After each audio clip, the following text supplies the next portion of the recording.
Hello. I'd like to thank you for making the choice to join us here at the Greenbrier Church Online. I don't remember the first time I heard the Golden Rule, but I do remember my Bible class teacher, Miss Hollister, talking about it to a room full of second and third grade boys. Most days we all got along pretty well, but every now and again somebody would get tired or hungry or irritable or just wanted to be in charge, and it was easy for us to get cross with one another. It was in those moments that Miss Hollister would say, "Now, boys, I need you to remember the golden rule because Jesus wants us to do unto others as you would have them do unto you." And then she would look at us and she'd go, "Now, Jeremy, Craig, Billy, James, Cornelius, is that the way that you want to be treated?"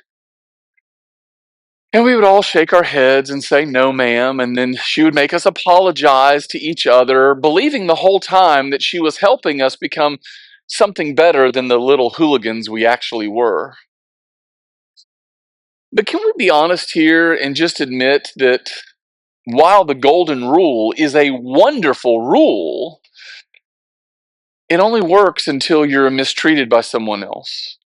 Because as soon as we're mistreated, we want to change the golden rule so that it reads, "Do unto other people the exact same thing they did to you, or do worse." Whenever somebody mistreats you, our natural response is, "We got to get even, an eye for an eye, a tooth for a tooth." It just feels like the right thing to do. Last week, we left David on the battlefield. He'd just defeated Goliath, and after David's victory, the women began to sing, "Saul has killed his thousands, David his 10,000s." And that doesn't sit well with King Saul. He becomes jealous of David. He sees David as a competition, a threat to his throne. So he tries to chase David down and kill him. In order to get away from Saul, David moves to Paran, which is kind of like the Wild West for ancient Israel. It's out in the woods, too far away for the government really to have any authority. So anybody living out there basically had to fend for themselves. But David's out there, yet he's not alone. He has attracted this small army of about 600 men out in the wild west of Paran. They became the self-appointed peacekeepers and lawmen of the region. They're kind of like the White Earps or the Doc Hollidays, protecting the people from all of the robbers and thieves. Every farmer in the region was thankful that they were there, that they were providing this service. They understood that without David and his men, well, they would be out of business. But as long as David was on the job, none of the flocks are harmed. Not a single sheep or cow was stolen from these farmers. Now, according to the custom of the day, it was common for the animal owners to set aside a portion of the profit that they made during shearing season, and they would use that money to pay the men who had protected their shepherds out in the field. It's just a custom. There's not a written law saying that you've got to do it. It's just a way to show gratitude for a job well done. Now, there's a farmer living out there in Paran, and David and his men are patrolling this area of this man's land who's extremely rich. He has 3,000 sheep, 1,000 goats. He owns more livestock than the Cartwrights. His ranch is bigger than the Ponderosa. And if you don't know what I'm talking about, you might want to Google that. We read in verse 3, this man's name was Nabal, and his wife Abigail was a sensible and beautiful woman. But Nabal, a descendant of Caleb, was crude and mean in all of his dealings. Nabal's a crass and crude man. He's always looking to take advantage of somebody or to manipulate them. Some translations out there give you this footnote that the name Nabal actually means fool. Now, I don't really believe that his mom actually named him fool. But in the Bible, we're told that a fool is anybody who says there is no God. It seems that this man lived his life as if there were no God. He was crude and hard in all of his dealings. He was dishonest and wearisome and deceptive and unfair. Word begins to get around that Nabal is shearing his sheep, so David sends a small delegation to go and to meet with him. David instructs them to remind them how his flocks and shepherds were protected during the year and to tell them that they were open for a small donation for all of the hard work and service that they had provided this man during the year. But Nabal's not interested in being generous. Actually, he says, "Who is this fellow David?" Nabal sneered to the young men. "Who does the son of Jesse think he is? There are lots of servants these days who run away from their masters. Should I take my bread and my water and my meat that I've slaughtered for my shearers and give it to a band of outlaws who come from who knows where?" Nabal acts like he has no idea who David is. The same David that just a few months ago defeated the Philistine champion on the battlefield. The same David that women were singing his praises. And if that's not insult enough, he goes on to suggest that David is nothing more than a traitor to his people, an outlaw, a fugitive. Basically, he looks at these young men and he yells at them to get off his lawn.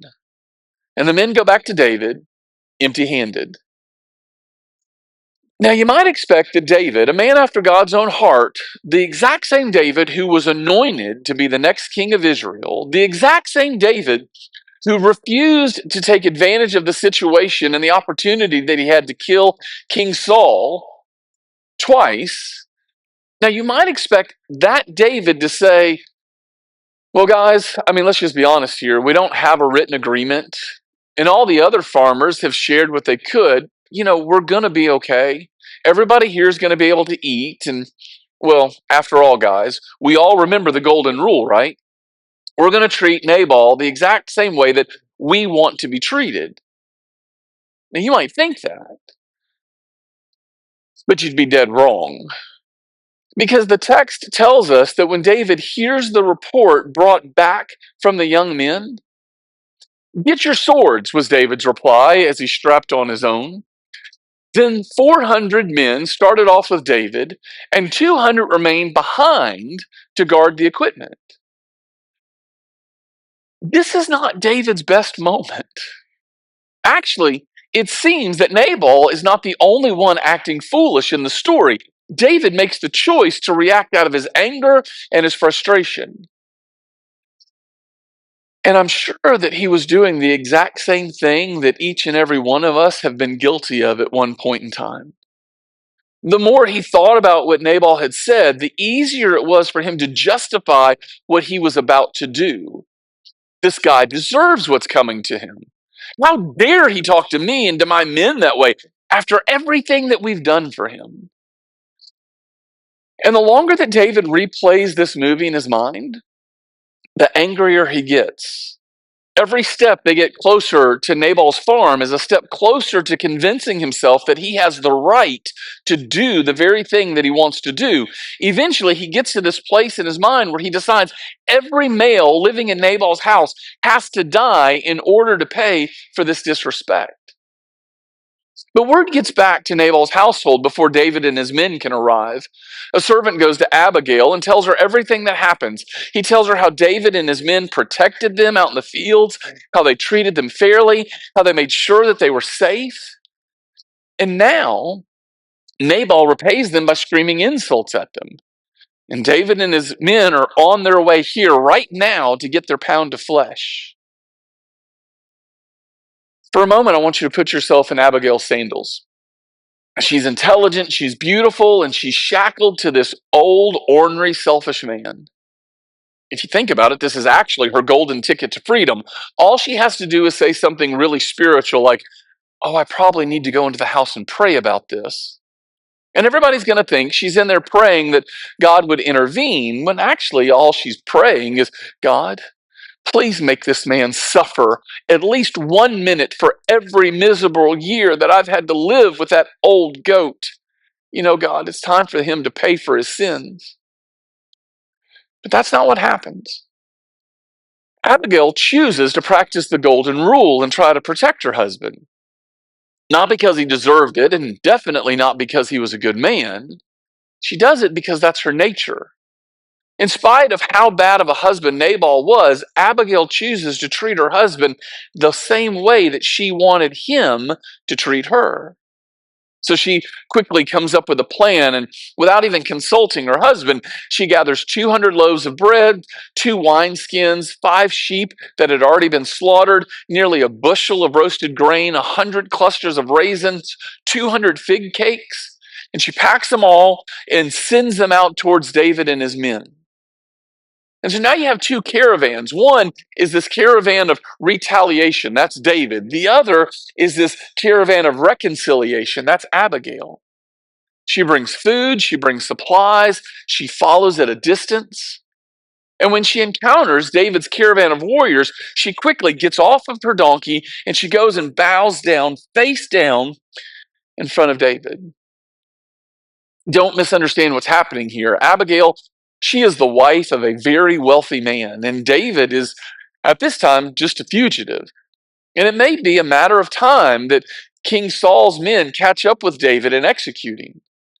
But she still chooses to show humility. She bows down in front of David. And here's my favorite part of the story. She doesn't just try to butter David up so that she can beg for her husband's life. She speaks to David's potential by affirming what God is doing in his life, by reminding him what God has already done. In verse 29, she says, "Your life is safe in the care of the Lord your God, securely in the bundle. But the lives of your enemies will disappear like stones shot from a sling." Let me try to explain that imagery. The idea of being secure in a bundle is the Hebrew version of a wallet or a purse. People would often take something valuable, like money, and they would wrap cords around it to make sure it's secure, and then they would tuck it away up under their belt. So basically, Abigail is saying that, David, even though King Saul is trying to steal your life right now in the same way that a thief could steal a coin, you don't have anything to worry about because your life is tucked away safely in God's wallet. Your life is buried in the bottom of a woman's purse, which is actually a word picture I can relate to. Because sometimes I ask Trista for something, she says, "Oh, it's in my purse," and I know I'm going to be digging in that purse for a long, long time because whatever it is buried. It's hidden in the bottom of that purse. Then she uses another analogy. She takes David back to that moment when he's facing Goliath. She says, God will hurl your enemies away from you just like you hurled the stone out of your sling. And all of a sudden, David is back in that moment when he's completely dependent on God. Abigail's reminding David to do what he did when he faced Goliath. Allow God to be the one to fight this battle for you. Basically, Abigail is asking David the question that we all need to ask ourselves. When you're going to be looking back at this incident, what story do you want to tell? Because God's going to keep all of his promises to you. He's going to make you king of Israel. And when you're king and they talk about what happened on this day, what story do you want them to tell? I think when the Bible calls Abigail intelligent, they're underselling her wisdom. When she goes out to meet David, she says, there's already one fool in this story. Do you really want to make it two? And her wisdom changes the course of history because David repents over what he was planning to do. He thanks her for her words of wisdom and he sends her home in peace. And the story's not over. Abigail asked David to allow God to avenge him, and that's really what happens. She goes home and she sees that Nabal's throwing this big party, celebrating like a king, oblivious to everything that has happened. But in the morning, when Nabal was sober, his wife told him what had happened. And as a result, he had a stroke and he laid paralyzed on his bed like a stone. About 10 days later, the Lord struck him and he died.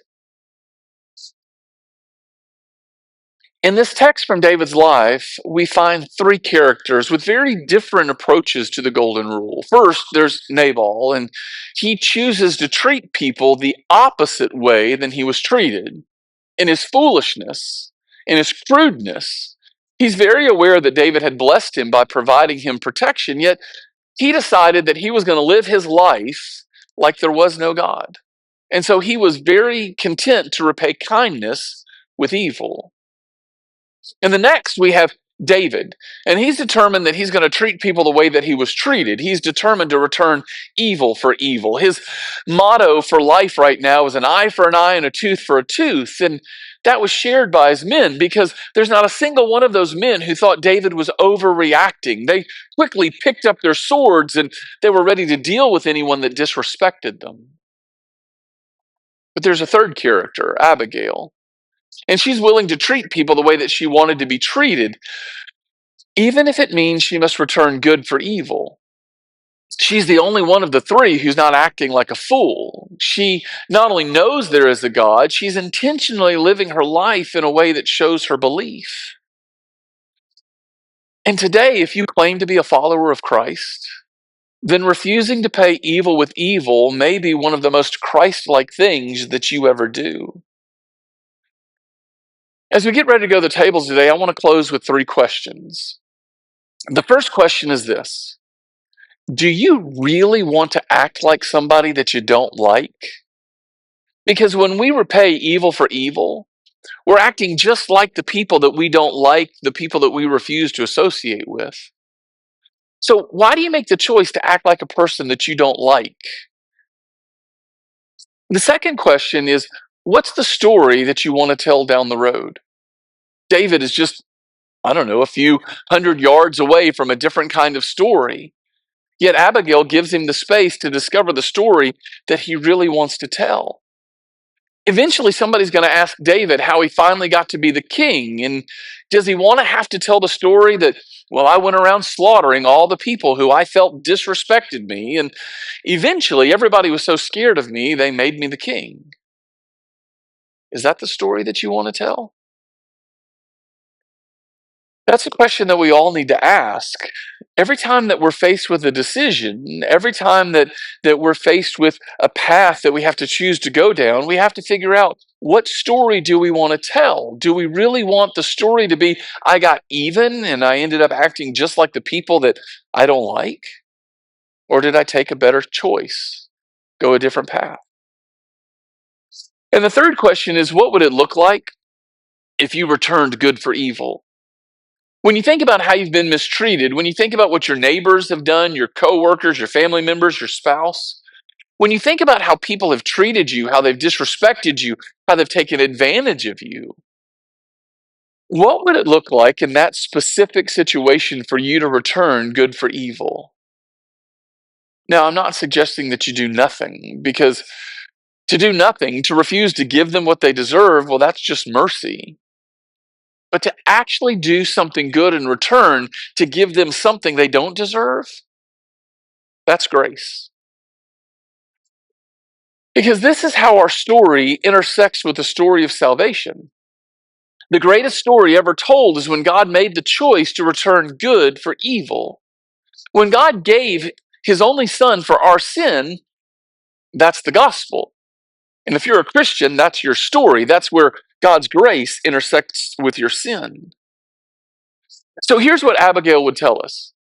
She'd say, don't settle for getting even. Getting even just makes you like that other person. And as you write this next chapter in your story, make it remarkable. May your story be a story about how you did something for others that they didn't deserve. Because when you do that, then you're acting just like the one who invites you to join him at his table.